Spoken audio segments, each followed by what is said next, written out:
Il a dévoilé ses ambitions divisionnistes et ségrégationnistes devant une foule de ses fans à Butembo. Le député provincial Promesse Matofali est tombé plus bas, à s'attaquant même au gouverneur du Nord Kivu, parlant de son territoire d'origine. Gouverneur Kasivita Tani Munande haiko hapa Butembo, ni wapi? Akibeba vitu yote chondo, même si ni kwa banande, mio wa Butembo ndamupiganisha. Ces propos haineux qui ne peuvent laisser personne indifférente sont allés jusqu'à la limite de l'inacceptable. Tuko banande siye bote, lakini hatuende kule kubunande. Mimi nenda Goma kubatu batoto ya wapi? Ya Butembo. Ataba uwe batu 100 mu territoire ya Beni, minezalia pole pole. Mimi akiua Butembo, pale utasikia sauti yangu sana. Na ndio maana unaona kila mtu konje anaendaka wapi? Sio nini sende kukonje mu territoire ya Beni. Kule habaniyue, haiko kwetu. Kwetu ni wapi? Ces paroles non appropriées, déplacées et séparatistes ne laissent pas indifférent le député national Jado Kasereka Mangwengwe, l'élu du territoire de Beni qui estime que ces propos n'engagent que la personne de l'honorable Promesse Matofali, indique que plusieurs exemples éloquents démontrent l'unité et la solidarité qui caractérisent Beni Butembo. Ile inamwangaje ye peke parce que si bote tunajua gisi wakaaji wote wa Butembo vraiment biko na susi yetu wakaaji wa region ya Beni, na a chaque fois que tunakufaka huku Beni wanatuchinja chinja, wakaaji wote wa Butembo wanajijoindre kwetu, wanaliaka pamoja na shie, na plusieurs fois ba jeune ya Butembo atana wazee banatelemukaka groupe kabambi banakuya huku Beni, banapenda tu réfléchir pamoja juu tuweze kupata solution ku problème ya massacre yetu ya Beni. Les leaders cohésifs Jado Kasereka Mangwengwe martèlent que Beni et Butembo sont indivisibles, partagent les mêmes sorts et appartiennent à une même communauté. Alors si un député provincial anaweza kusema maneno ya Beni inamwangalia tu kidogo, haimwangalie sana, vraiment moi je ne peux que regretter, parce que Beni et Butembo tuna se reconnaître appartenir à une même communauté et tous appartenons à un même peuple. Ndani ya province yetu ya Nord Kivu, il y a République démocratique du Congo. Honorable Jado Kasereka Mangwengwe, qui est surpris d'écouter de tels propos provenir d'un élu du peuple, témoigne la compassion et la solidarité dont fait montre d'autres communautés congolaises vis-à-vis de la situation difficile que traversent les habitants de Beni. Meme huku Kinshasa kuko makabila za huku banashirikaka, sasa tunabaoneshaka maimage ya kutoka kwetu après ma massacre. Plusieurs passe kuma television pa Kinshasa banatomboka sana, banasirika sana, banaamakia gouvernement kino ifanye namuna yote imalize ile massacre Beni. Pourtant ils n'ont jamais été à Beni, mais ils se reconnaissent frères et sœurs des habitants de Beni. Bref, je ne suis pas d'accord et je ne serai jamais d'accord avec tout celui qui pourra nous amener des discours de division, des discours qui cherchent à créer des mouvements séparatistes entre le peuple, entre notre communauté. Pas question. Là, en tout cas, on ne sera pas d'accord. Maître Justin Matete, vous êtes coordinateur du Forum des Pins de Beni. Bonjour. Bonjour, monsieur les journalistes. Il y a 2 jours, les propos d'un élu provincial de Butembo, Promesse Matofali pour ne pas les citer, ont causé beaucoup de polémiques dans la communauté, d'abord sur les réseaux sociaux, puis dans la communauté et dans les médias. Personnellement, comment vous avez perçu toute cette situation? Oui, je sais pas comment je vais commencer, mais ça nous a aussi attristés. Parce que en fait l'élu de Butembo, si d'emblée je peux entamer la question, il a semblé oublier qu'il est une haute personnalité. Donc il n'a pas dissocié ce qu'il représente désormais sur toute la province avec son état naturel. Alors les propos, il a dit plein de trucs, moi j'ai suivi intégralement. Et c'était des propos que beaucoup ont qualifiés de haineux. Et ils ont pensé que ça n'était pas opportun qu'il dise ça, quoique cela pouvait être dans son esprit, mais ça ne valait pas la peine de prononcer à cet état-là. Mais à notre niveau, nous sommes en train de penser que c'est en fait la conséquence de ne pas avoir une préparation dans chaque sortie.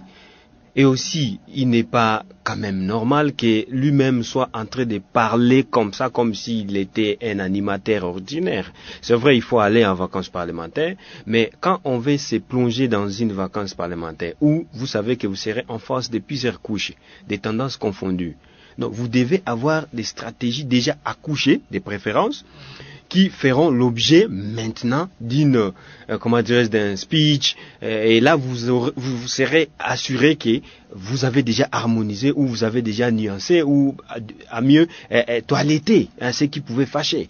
Voyez. Alors il a pris les risques, il a pensé être aux côtés des X, mais malheureusement il a poignardé les côtés Y.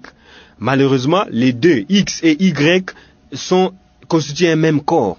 Vous avez tout de suite senti les habitants de Butembo monter au créneau et voilà, s'en prendre à les réélus. Donc ce qui veut dire déjà que cela a des conséquences sur sa popularité. Vous voyez. Il a été à un moment donné populaire parce qu'il disait des choses justement qui concernaient vraiment les bien-être de la population de Butembo, mais tout de suite avec ces ratés qui a caractérisé son propos. Et déjà, je suis en train de voir son avenir politique. Et voyez. Alors, la nouvelle donne, c'est qu'il a demandé pardon publiquement. Il a reconnu qu'en tant qu'humain, il pouvait commettre une erreur, mais ce qui étonne, c'est qu'en dépit de ce pardon, il y a certaines couches de la population qui gardent toujours une mauvaise dent contre lui pour ce qu'il a dit. Est-ce que ça a tendance à faire régner climat de paix, quand vous êtes acteur de paix, ou favoriser une cohabitation pacifique entre autres des habitants de Butembo et de Beni? Bon, en fait, la caractéristique même de son propos pouvait être flexible à toutes sortes de réactions. Donc, il pouvait s'attendre à toutes sortes de réactions. C'est vrai, vous dites.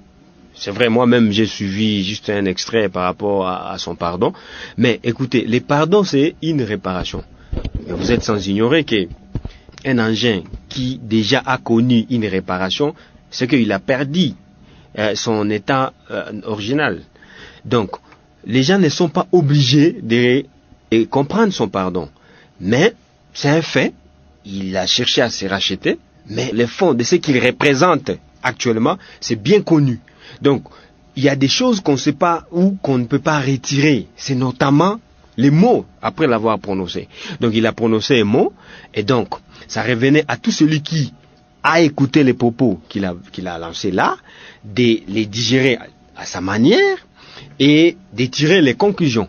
Donc, les pardons, c'est juste pour des formalités, pour juste, voilà, se racheter, d'accord, mais est-ce que cela est automatiquement la voie de lui accorder encore cette confiance? Donc, je doute, parce que il a craché sur une grande problématique qui aujourd'hui gangrène la zone de Beni, et directement Butembo est affecté. Et donc, il s'est amusé avec la langue, et voilà, la même langue l'a tiré à la gorge. Et donc, je pense que tout le moindre mal qu'il pouvait faire, c'est débattre les faire quand il est chaud, et effectivement il a saisi l'opportunité lorsque tout le monde parlait encore de son dossier, et il a profité, présenter ses excuses, et il l'a fait, mais ce n'est pas automatiquement que la confiance va lui être encore accordée. Donc, mais quand même, maître lui-même a dit que ce n'était pas son intention de cracher sur les morts de Beni. Il a juste voulu manifester son attachement à Butembo, qui est naturellement sa base électorale. Bon, j'ai dit tantôt, monsieur les journalistes, que c'est la conséquence d'un travail qui n'a pas été qui n'a pas été planifié. Donc, s'il planifiait tous ces mots-là qu'il a dit, qu'il a prononcés devant les publics, il ne serait pas peut-être à ce stade. Parce que c'est quoi l'étape préparatoire? On se demande pourquoi je communique. Bon, en fait, je vise quoi dans ma communication? Mais en fait, c'est quoi la cible? Les consommateurs de ma communication, c'est qui? Et on se pose sur les effets que cette communication va produire. Voyez. Alors, tous ces aspects-là n'ont pas été réunis avant qu'ils ne communiquent. Raison pour laquelle ça a créé des remous, ça a créé tout ce qui ça a créé, au point qu'aujourd'hui, voilà que ça fait même objet de ces dossiers. Ouais. Vous voyez. Alors, En tant qu'acteur de paix, qu'est-ce que vous recommanderiez à tous les acteurs qui sont impliqués dans ces feuilletons-là, ceux qui se sentent lésés et l'auteur particulièrement de ces propos et qui est actuellement victime de toutes les réactions ou alors destinataire de toutes les réactions qui sortent de partout? Une très bonne question. La première des choses, d'abord, c'est de se rappeler qu'on est une grande personnalité. On représente déjà la province. Alors, la deuxième des choses, c'est d'avoir une équipe de conseillers. Donc, à partir du moment où vous avez déjà une équipe de conseillers de différents domaines, ça veut dire que ce sont les premiers consommateurs de tout ce qui vous vient en tête avant de les sortir de la bouche. Alors, à partir du moment où vous avez déjà les conseils techniques, il vous faut un communicateur. C'est vrai, pour des meetings comme ça, ça vaut la peine quelquefois que les concernés lui-même prennent les dessus. Mais le communicateur, il est la personne qui puisse vous introduire. Parce qu'en fait, vous aurez déjà un temps préliminaire de vous coacher, de vous préparer. C'est pas qu'on vous dégrade ou on vous dédaigne parce que voilà, un communicateur vous prend le temps ou les soins d'embellir un peu vos discours. Non, pas du tout. C'est seulement parce qu'il est doué dans cette matière-là ou en cette matière-là que ça fait de lui un conseiller en matière de communication. C'est pas plus grave que ça.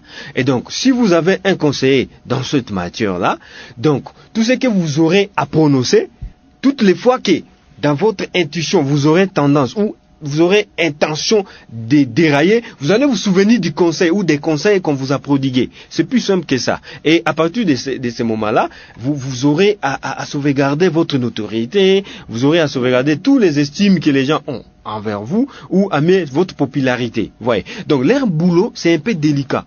Parce qu'en fait, ça ne se limite pas seulement aussitôt que vous êtes élu. Vous êtes élu, oui, un pas, mais deuxième pas, vous devez sauvegarder cette confiance de votre base. Et pour sauvegarder cela, vous avez besoin des stratégies ou des approches dans votre quotidien qui puissent vous rassurer justement si, prochainement, si vous reveniez encore, les mêmes gens qui vous ont élus auront encore cette confiance. Et ça, dans la caractéristique, il faudrait justement répondre aux desiderata de cette population. Et encore que ça reste à voir. Est-ce que justement, quoique il défend les gens de Butembo, à Butembo, est-ce que tous les problèmes sont résolus? Enfin, je vais dire, est-ce qu'il influence vraiment que tous les desiderata de Butembo ou des populations de Butembo soient pris en compte par la province? C'est une question qui pourra aussi faire objet des autres dossiers. Alors, et aux personnes qui se sont senties lésées, après ce pardon, ne peuvent-ils pas mettre un peu d'eau dans leur fait quand même? Justement, personnellement, j'ai lu plusieurs réactions, mais avant qu'ils ne présentent ses excuses. Alors, je n'ai pas encore, pour l'instant là, suivi quelconque réaction d'après ses excuses. Mais si jamais cela aura lieu, moi je pense que ça ne va pas aussi être opportun. Quelqu'un a dit déjà que, voilà, il reconnaît ses erreurs. Bon, je sais pas. L'étape suivante, c'est quoi? C'est de passer à autre page. Donc, les gens connaissent déjà qui est Matofali, comment il réfléchit, quelles sont ses particularités, et quelles sont ses appartenances. On connaît déjà. Et donc, si quelqu'un pourrait encore continuer la lutte, donc il va jouer les Matofali d'une autre façon. Et donc là, ça ne sera plus une façon de nous remettre ensemble. Parce que Matofali avait une intention. Bon, je ne vais pas lui prêter cette intention, mais ses propos avaient un caractère tendant à diviser Beni de Butembo. Bon, voilà que il a reconnu l'erreur, il s'est confessé, et donc aussi aujourd'hui une tendance à dans le sens de continuer à s'apprendre contre lui, puisse continuer. Je vais me dire que donc celui-là, il est plus mauvais que celui qui a été à l'origine ou comment dirais-je, l'auteur même, c'est grand phénomène aujourd'hui qui fait parler de lui. Et donc voilà comment est-ce que nous sommes en train de voir. Donc que les gens comprennent. Parce qu'aujourd'hui, si vous n'avez pas été convaincu par ces pardons, ah non, vous concluez de votre manière. C'est comme moi, par exemple, je sais que c'est un monsieur qui a pris les risques et voilà, il s'est ressaisi et donc prochainement, il ne le fera plus. Et là, il a aidé déjà les autres parce qu'il y en a beaucoup qui écrivent du n'importe quoi, mais c'est comme si on n'était pas en considération tout ce qu'ils disent. Mais bon, lui, il a été comme les Maradona. Donc, en fait, au nom de tous les autres qui se comportent de cette façon, et alors pour lui, cela a été pris comme un échantillon. Et donc voilà, à synthèse, donc privilégions la paix. Donc tout ça, ce sont les divergences. La communauté est remplie de divergences. Donc c'est question de se comprendre mutuellement et d'évoluer parce que là où nous allons, c'est trop loin. Maître, merci beaucoup. Je vous en prie.